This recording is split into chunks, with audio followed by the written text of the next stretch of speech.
Boa noite. Hoje é que dia, meu Deus do céu, já perdi o dia, ó, tá vendo? Quinta-feira, todo dia é feriado, né? Tá todo mundo comentando que ninguém sabe mais o que é segunda, terça, quarta, quinta. Mas hoje sim é quinta-feira, 23 de abril, são 20h23. Estou gravando esse vídeo especialmente para você, minha paciente do pré-natal. Inclusive, esse vídeo vai ficar como não listado, o que não impede você de comentar, tirar sua dúvida, ou mesmo a gente pode tirar presencialmente na consulta de pré-natal, ou sei lá, nos grupos de WhatsApp. Então, a primeira informação que eu quero dar a vocês é: estejam no grupo de WhatsApp. Inclusive, você vai receber esse vídeo através do grupo de WhatsApp. Combine aí com quem não tiver no grupo de WhatsApp que você conheça, que faz o nosso pré-natal, avise também, tá bom? Acho que esse vídeo aí é bem importante para a gente dar uma organizada e uma balizada sobre a nossa consulta de pré-natal. Então, eu vou gravar esse vídeo, realmente é para minha paciente. Eu não aconselho que vocês mandem esse vídeo para ninguém, porque a metodologia do outro colega provavelmente é completamente diferente da minha. Então, eu vou mostrar para vocês um artigo científico que foi publicado há 6 dias, em que eles propõem a consulta de pré-natal em tempos de Covid. E aí é o meu posicionamento pessoal, médico, que tem a medicina é uma arte, então a gente exerce da maneira que acha que é conveniente, baseado na medicina, utilizando a própria medicina baseada em evidência. Eu tenho estudado bastante sobre coronavírus na gravidez, sem deixar de algumas particularidades, porque a nossa medicina ela é personalizada, ela segue uma linha de experiência minha ao longo de não sei quantos anos de formado, né? Quase 20 anos, são 19 anos, e eu que faço a parte de medicina fetal e ultrassonografia, além da consulta de pré-natal, vocês sabem que realmente é diferente, vocês já me conhecem e sabem desse diferencial, e sabem o quanto isso, inclusive, é difícil de a gente encontrar aqui, infelizmente, em Recife. Mas eu não tenho dúvida nenhuma de que essa nossa metodologia, principalmente de unir a ultrassonografia com a consulta de pré-natal, acaba protegendo vocês em relação a essa pandemia do coronavírus, porque vocês não vão precisar se expor em ultrassonografias a princípio, se forem do desejo de vocês, se vocês quiserem realizar as ultrassonografias comigo. Eu vou compartilhar a tela para mostrar o artigo, e na verdade é um resumo, não se preocupem, eu sei que vocês não são médicas, pesquisadoras, etc. Aliás, tem algumas médicas, né? Tem profissionais de saúde, vocês, eu considero vocês top das galáxias, né? Então, vocês vão entender o que eu estou querendo dizer. Então, vamos lá, vamos começar aqui mostrando o artigo. O artigo é esse aqui, ó, publicado por Katz e Hughes em 17 de abril, numa importante revista, no Jornal Americano de Perinatologia, e o título é Considerações sobre os cuidados obstétricos durante a pandemia do Covid-19. O que é que eu vou resumir para vocês nesse trabalho?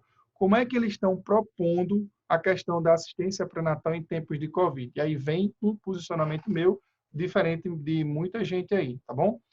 Tem muita gente que está dizendo que é para espaçar as consultas de pré-natal, que é para deixar alguns exames de lado, que não tem necessidade de fazer um monte de coisa que a gente fazia, etc. e tal. Eu, Glaucio Cassiano, realmente vou adaptar muita coisa da nossa rotina, a gente vai chegar lá, mas a gente não vai diminuir a qualidade na assistência.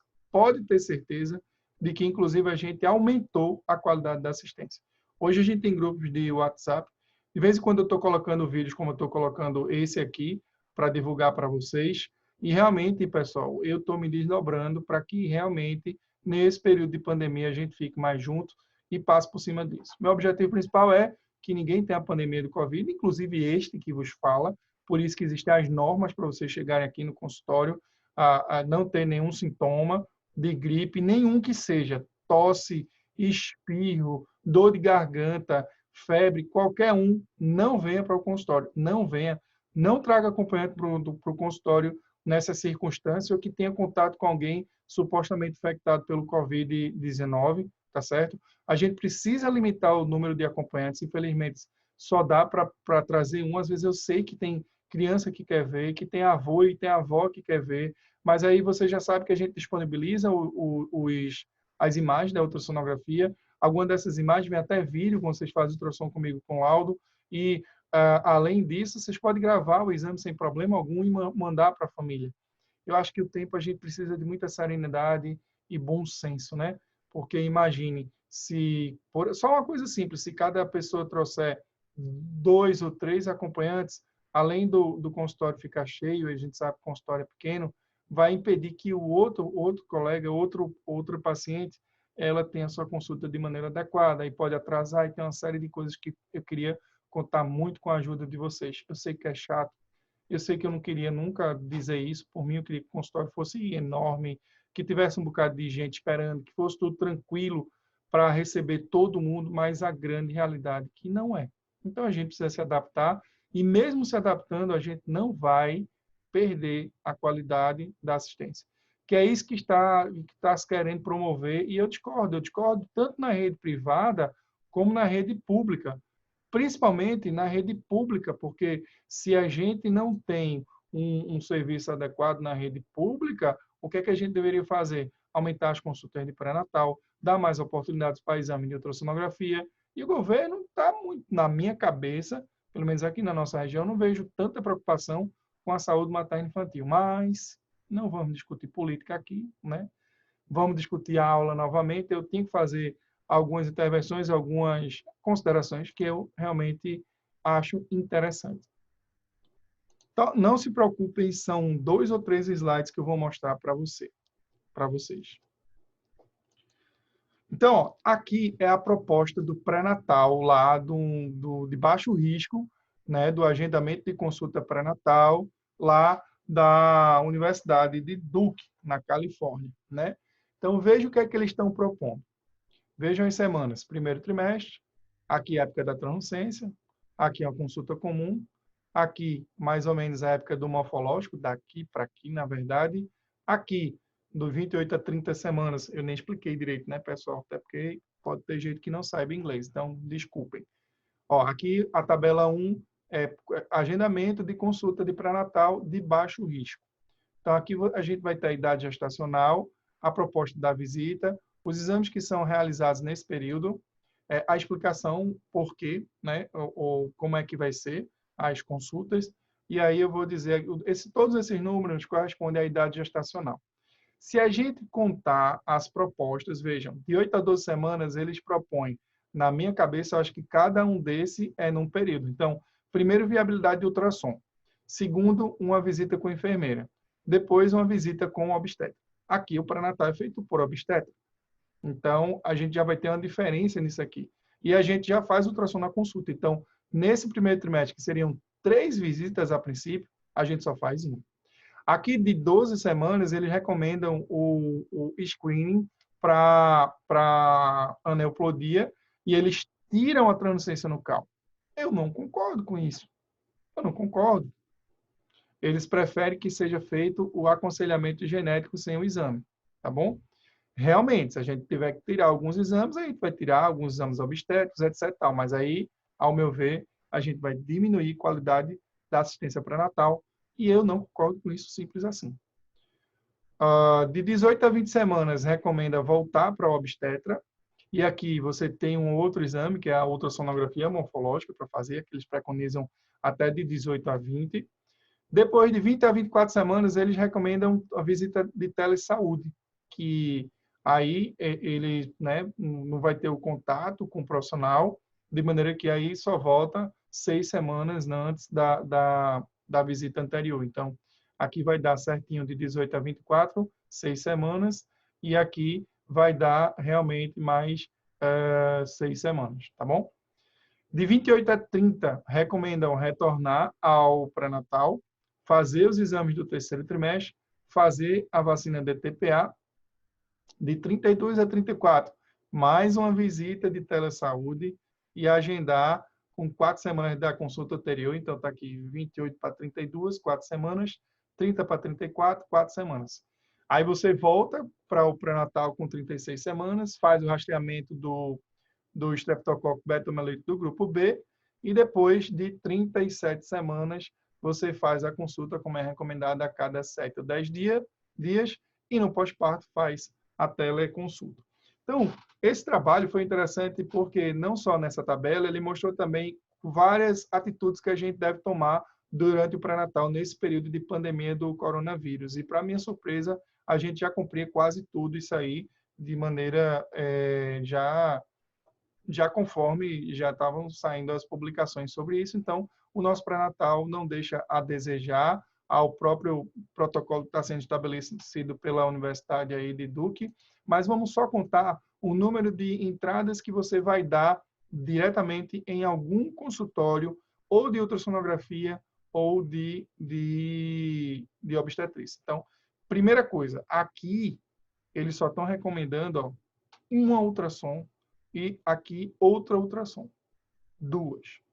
Isso é muito pouco. Do mesmo jeito, é como eu falo para vocês, do mesmo jeito que eu tenho que ver vocês, eu tenho que ver também o bebê. Não faz sentido olhar só a mãe. Eu tenho que olhar os dois, a mãe e o bebê. Às vezes eu tenho que olhar os bebês, no caso dos gemelares e dos trigemelares, mas, em geral, eu não vou abrir mão de deixar de analisar os bebês, a não ser que vocês não façam a ultrassonografia comigo, tá bom? Mas vamos lá. Então, aqui, ó, vamos contar o número de vezes que essa paciente vai para a consulta de pré-natal. 1, 2, 3. Ou para exame, né? Ou aconselhamento genérico. 4. Aquele não fala telesaúde. Então, 4. 5. 6, porque tem ultrassom. Telesaúde não vou contar. Depois, 7. Depois, 8. Depois, 9. Então, vejam mesmo. São 9 consultas estabelecidas entre consultas e exames, e considerando que vai fazer só 2 exames de ultrassonografia, no começo e o morfológico, né? Agora vamos ver como é que a gente estruturou o nosso pré-natal, tá certo? Vamos lá.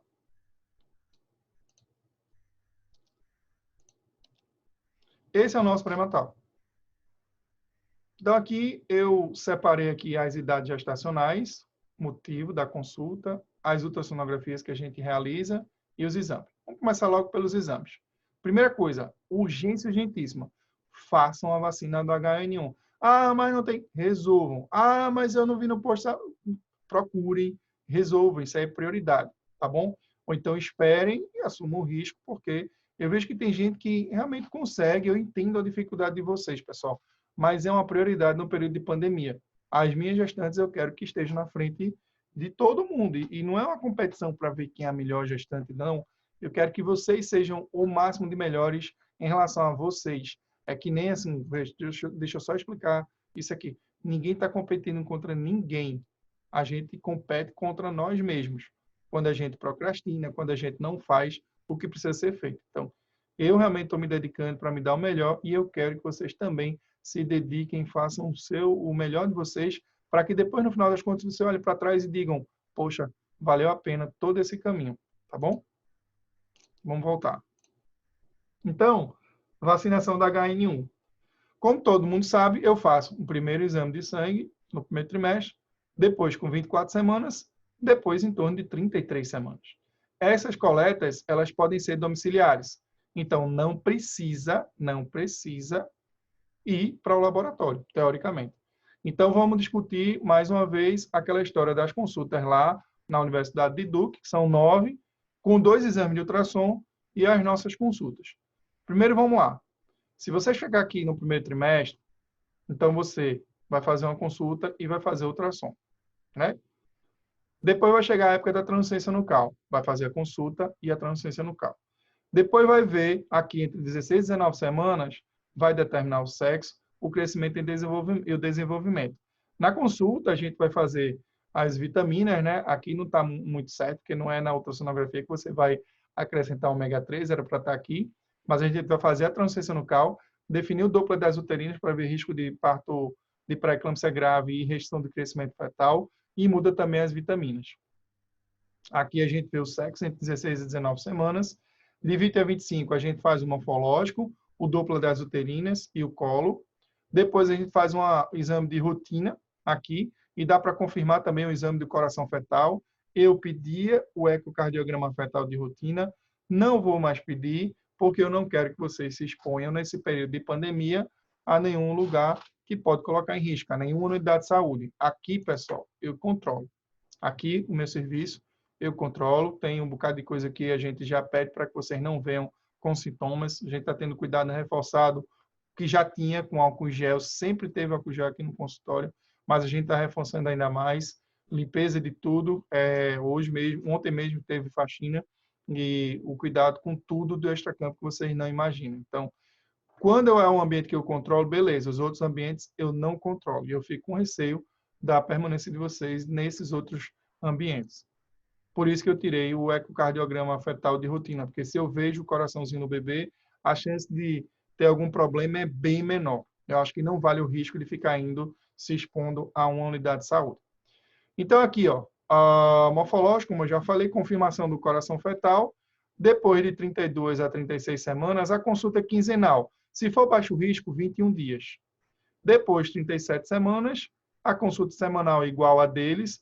E depois, com 15 dias, a gente pode até, teoricamente, esperar, se você quiser um parto com 40 semanas. Mas, em geral, muitos pacientes me procuram para a cesariana a pedido. Com 39 semanas, a recomendação a gente opera e faz a consulta online. A gente já fazia antes do trabalho a consulta online pós-parto, né? Quem já teve bebê já sabe disso. Então, vamos contar como é que está as nossas consultas e as ultrassonografias. Então, ó, 1, 2, 3, 4, 5, 6, 7. 7 consultas. 1, 2, 3, 4, 5, 6, 7. 7 exames. Então, veja, se lá nos Estados Unidos, segundo esse protocolo da Universidade de Duke, você teria que se expor 9 vezes, aqui no consultório, você se expõe, foi 7, né? Deixa eu só confirmar aqui. Vamos contar de novo, que 1, 2, 3, 4, 5, 6, 7. Exatamente. Lá você se expõe 9 vezes entre consulta e ultrassonografias. Aqui você se expõe 7 vezes. Nas 7 vezes faz a consulta de ultrassom. Lá, nas 9 vezes, você faz 2 ultrassonografias. Entendeu? Então, é muito melhor fazer o acompanhamento aqui, tá certo? Não encarem isso como venda de forma alguma. Eu fico muito preocupado com isso, que quem não pode, não tem problema, faça a ultrassom fora e traga o resultado. Não é nada obrigatório. Agora, que realmente você vai estar mais exposto, porque vai ter que ir para uma clínica e depois voltar para o consultório, isso é fato, não tem o que fazer. E assim, tem alguns exames que eu, por exemplo, eu posso, tá bom? O que é o ideal? Consulta, exame, preferencialmente exame com laudo, certinho, assinado, como todo lugar que tem que ter o exame de ultrassonografia assinado. Mas dá para a gente fazer, digamos assim, algumas adaptações. Então, por exemplo, deixa eu só mostrar para vocês. Eu fico muito preocupado, eu venho de classe média, né? Eu sei que a gente está tendo corte de empresa, está tendo diminuição de salário, eu me preocupo com isso de coração. Então, existem alguns exames que dá para a gente realmente dar uma reduzida. Então, por exemplo, ao invés de fazer ultrassom com laudo, você pode fazer apenas avaliação. Onde é que a gente vai ver isso aqui? Vou mostrar para vocês. Esse exame para ver o sexo aqui, teoricamente, não precisaria ser com laudo. Se você quiser economizar, você economiza aqui. Esse outro exame aqui, também você pode economizar e não fazer a ultrassom normal com laudo. Agora, lógico, né, a diferença. Aí, se o bebê estiver mostrando no 3D, no 4D, no 6D, aí eu vou passar mais tempo no exame de ultrassom do que na avaliação ultrassonográfica. Antes que um bocado de gente fale besteira, porque eu sei que tem muita... tem coisa que, como falei, não controlo. Aí tem gente que diz, mas não é o momento de ficar fazendo 3D, 4D, 5D, translucência nucal, não é para fazer nada. Eu não concordo. Eu acho que é sim. Eu acho que se o bebê está olhando para mim, e aí a gente pode ter uma imagem bonita para vocês, essa imagem que acalma vocês, que deixam vocês tranquilas, que realmente fazem com que ajude nesse período de pandemia. Agora, o que é que não dá? Eu não vou passar 1 hora esperando, por exemplo, o bebê ficar numa posição adequada para chegar e ter a imagem do rostinho do bebê. Isso eu não vou fazer. É uma questão de bom senso. Então, olhou, tá fácil, a posição tá boa, tranquilo. E realmente entendam. Não é chegar a botar o transdutor e apertar um pitot com um botão e vai aparecer aquelas imagens lindas que vocês veem, inclusive algumas eu coloco no pré-natal. Não. Vocês precisam entender que isso também é uma questão de sorte. Então, bom senso. Nem eu vou passar muito tempo, mas também eu não sou adepto de ficar Ah, não, faz aí, faz só o que é necessário mesmo, passa menos tempo e pronto. Não, a gente ainda está controlando muito bem o nosso ambiente. A subida de vocês, inclusive, vocês podem até ficar no carro, e aí, assim que tiver livre, a sala tranquila para vocês, a gente liga e vocês sobem. Se vocês quiserem, o contato que vocês vão ter é praticamente zero. Sair do carro de máscara para cá para o consultório, e aí depois já volta tudo tranquilo. Não vejo tanta dificuldade em relação a isso, não. Tá bom? Deixa eu só para mostrar para vocês aqui mais uma coisinha. Veja, eu fico preocupado com um teste que eu faço que é muito importante, que é o teste oral de tolerância à glicose. Que é isso?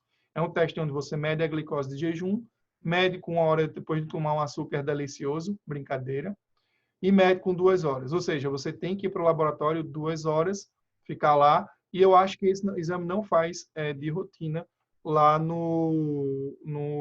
como coleta domiciliar. Eu estou cancelando esses exames de rotina. Quando a paciente tiver um risco maior, a gente vai fazer, e aí paciência, mas em geral eu estou tentando cancelar, e eu, se possível, eu vou ficar mais tranquilo se vocês puderem fazer um outro tipo de exame.